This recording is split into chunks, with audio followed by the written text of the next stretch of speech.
નમસ્કાર વિદ્યાર્થી મિત્રો, શ્રી બીબીએન પીબી હિરપરા કન્યા વિદ્યાલય ધોરણ 11 વિષય બીએમાં આપનું હાર્દિક સ્વાગત કરું છું. આની પહેલાં લેક્ચર નંબર 5માં ટપાલ ખાતાની આપણે થોડીક સેવાઓ વિશે ભણ્યા હતા.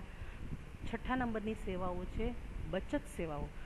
બચત સેવાઓ એટલે શું? તમે અત્યાર સુધી સાંભળ્યું હશે કે બચત છે એ બેંકમાં જ કરી શકાય છે, પણ આગળનામાં આપણે જોયું કે ટપાલ ખાતું એ બેંકની માફક બચતકારોને પણ વિવિધ પ્રકારની સેવાઓ પૂરી પાડે છે. જેમ બેંક દરેક સેવાઓ પૂરી પાડે છે, થાપણની, ફિક્સ ડિપોઝિટની, રિકરિંગ ખાતાની, એ જ રીતે ટપાલ ખાતું પણ બેંકની માફક જ બચતકારોને વિવિધ પ્રકારની સેવાઓ પૂરી પાડે છે.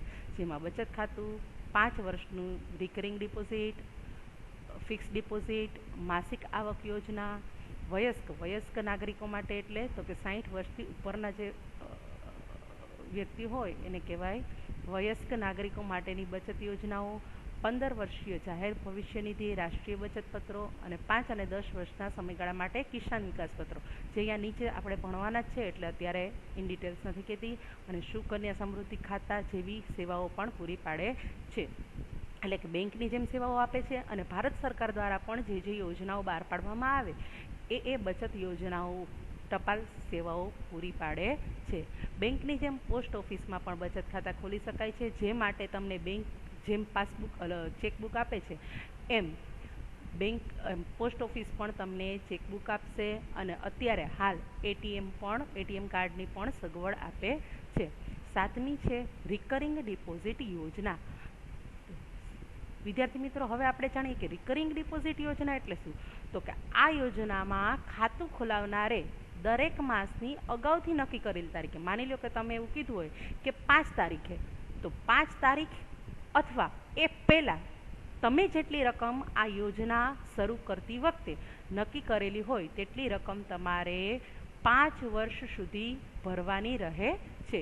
રિકરિંગ ડિપોઝિટ એટલે શું? તો કે અગાઉથી તમે એક રકમ નક્કી કરી હોય કે આટલી રકમ હું 5 વર્ષ સુધી મહિનાની આ તારીખે અથવા એ તારીખ પહેલાં ચાલે પણ એ તારીખ પછી ચાલતું નથી. આ યોજના અનુસાર ખાતું ખોલાવનારે દરેક માસની અગાઉથી નક્કી કરેલી તારીખે કે તે પહેલાં નક્કી કરેલી રકમ ભરવાની રહે છે. હવે 5 વર્ષે તમારું આ ખાતું પૂરું થાય છે, આ યોજના પૂરી થાય છે, તો 5 વર્ષે આ ખાતું તમને શું કરશે? તમે જેટલી રકમ ભરી છે એ રકમ અને એની ઉપર એ યોજનામાં જેટલું વ્યાજ નક્કી કરેલું છે એ વ્યાજ સહિત તમને રકમ ચૂકવે છે. તમને એટલે કોને? તો કે ખાતું ખોલાવનારે 5 વર્ષ પછી પરત મળે છે. અને તમને એવું લાગે કે હજી મારે આ રકમની જરૂર નથી, હજી મારે 5 વર્ષ માટે આ યોજનાનો લાભ લેવો છે, તો 5 વર્ષના સમયગાળા પછી જરૂર હોય તો બીજા 5 વર્ષ માટે પણ તમે એને રિન્યૂ એટલે કે ફરીથી એ યોજનાનો લાભ લઈ શકો છો. એટલે કે ખાતાની અવધિ લંબાવી શકાય છે. નેક્સ્ટ છે ટાઈમ ડિપોઝિટ. ટાઈમ ડિપોઝિટ એટલે તો કે તમે ફિક્સ સમયગાળા માટે જે ડિપોઝિટ એટલે કે બચત કરો છો એને કહેવામાં આવે છે ટાઈમ ડિપોઝિટ. પોસ્ટ ઓફિસમાં બાંધી મુદતની થાપણ એટલે કે ફિક્સ ડિપોઝિટની જેમ ટાઈમ ડિપોઝિટની સેવા મળે છે. ટાઈમ ડિપોઝિટ ઓછામાં ઓછું 1 વર્ષ, 2 વર્ષ, 3 વર્ષ અથવા 5 વર્ષ માટે 200 અથવા તેના ગુણાંકમાં, એટલે કે એની લઘુત્તમ લિમિટ છે 200. એટલે કે તમે આ ટાઈમ ડિપોઝિટનો લાભ લેવા માંગતા હો, માની લો કે 1 વર્ષ માટે લાભ લેવા માંગો છો, તો શરૂઆતની ઓછામાં ઓછી રકમ કેટલી ભરી શકાય? 200. પછી તમારી પાસે સગવડતા વધુ હોય તો 200ના ગુણાંકમાં, એટલે કે 200 ગુણ્યા 1 એટલે 200, 200 ગુણ્યા 2 એટલે 400, 600, 800, એમ તમે જેટલી તમારી ક્ષમતા હોય તેટલી ક્ષમતા અનુસાર ગમે તેટલી રકમ મૂકી શકાય છે. હવે અહીંયા ટાઈમ ડિપોઝિટમાં પોસ્ટ ઓફિસ છે એ વ્યાજની ગણતરી 3 મહિને કરે છે. કે 3 મહિને માની લો કે તમે 200 મૂક્યા હતા, તો મારા પહેલા 3 મહિનાના કેટલા થશે? 600 થશે. અને માની લો કે 10% વ્યાજ આપતું હોય, બરાબર, તો 600 ગુણ્યા 3 મહિનાનું 10% લેખે વ્યાજની ગણતરી કરશે. પણ ગણતરી દર 3 મહિને કરે છે, પણ વ્યાજની ચૂકવણી એટલે કે તમને વ્યાજ કેટલા સમયે ચૂકવે છે? તો કે વાર્ષિક ધોરણે. એટલે દર 3 મહિને એ ગણતરી કરે છે, પણ તમને 12 મહિના એટલે કે વર્ષ પૂરું થતાં એ વ્યાજની ચૂકવણી કરે છે. હવે ટાઈમ ડિપોઝિટ તમે માની લો કે તમારા તમારા શહેરમાં તમે ટાઈમ ડિપોઝિટ ખોલાવી હોય પોસ્ટ ઓફિસમાંથી, હવે બાય ચાન્સ તમારે એક શહેરમાંથી બીજા શહેરમાં સ્થળાંતર થાય છે, બદલી કરો છો, તો હવે એક પોસ્ટ ઓફિસમાંથી તમે તમારા જે શહેરમાં રહેવા જાઓ છો તેની પોસ્ટ ઓફિસમાં તમારે ખાતું જોતું હોય તો ત્યાં આ તમે ફેરબદલી કરી શકો છો. અને આવું ખાતું તમે ખોલાવ્યું હોય, તમને એવું લાગે કે હું પહોંચી નથી શકતી, મને આમાં હવે ખાતું ધરાવવું નથી, તો આ ખાતું ખોલાવ્યા પછી તે પાકે તે પહેલાં ગમે ત્યારે તમે બંધ પણ કરી શકો છો.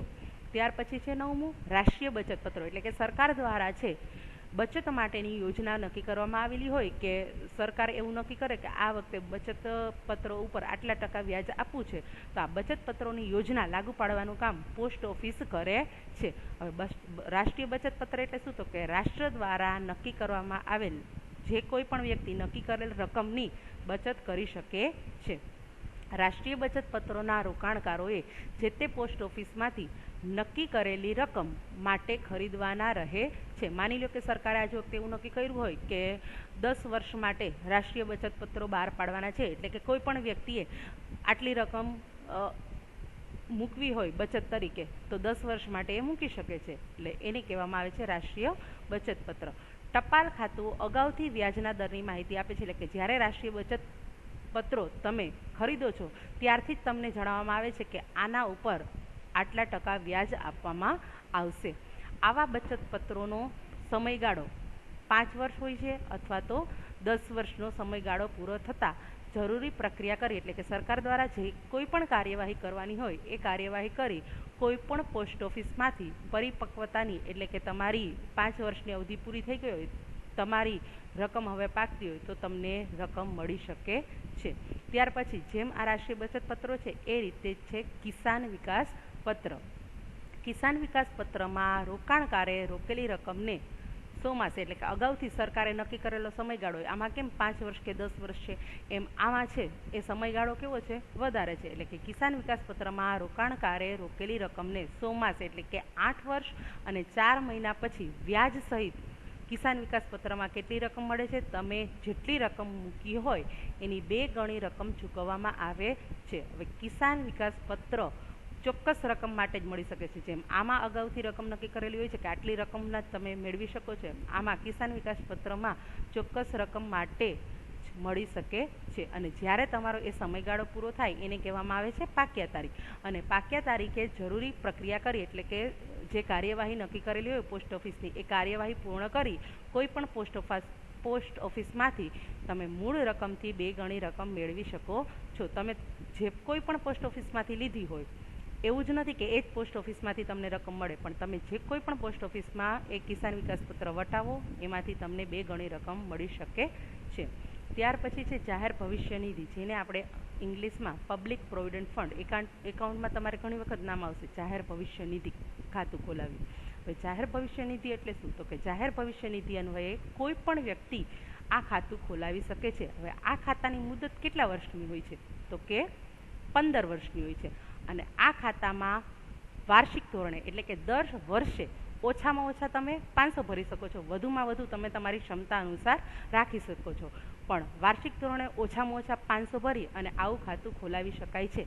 હવે આ ખાતું તમને શું કામ કરી આપે છે? તો કે આ ખાતું 15 વર્ષ પછી જે નિયમો સરકારશ્રીના જે નિયમો હાલમાં ચાલુ હોય એ નિયમો અનુસાર વધુ 5 વર્ષ માટે ગમે તેટલી વખત લંબાવી શકો છો. માની લો કે મેં જાહેર ભવિષ્ય નિધિનું ખાતું ખોલાવ્યું, એના 15 વર્ષ હાલ પૂરા થઈ ગયા છે, પણ હજી મારે આ જાહેર ભવિષ્ય નિધિના ખાતાનો લાભ લેવો છે, તો ફરીથી એને 5 વર્ષ માટે લંબાવી શકું છું. ફરી પાછું મને એવું લાગે કે હજી મારે એનો લાભ લેવો છે, એટલે કે 5 વર્ષ માટે ગમે તેટલી વખત એને લંબાવી શકાય છે.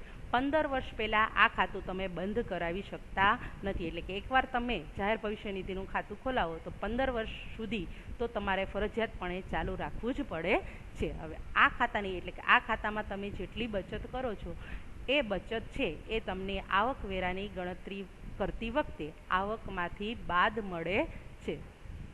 જો ખાતેદારનું મૃત્યુ થાય, એટલે કે જે વ્યક્તિએ જાહેર ભવિષ્ય નિધિનું ખાતું લીધેલું છે એ વ્યક્તિનું મૃત્યુ થાય તો એની રકમ છે એ નોંધાવેલા વારસદારને આ રકમ મળી શકે છે.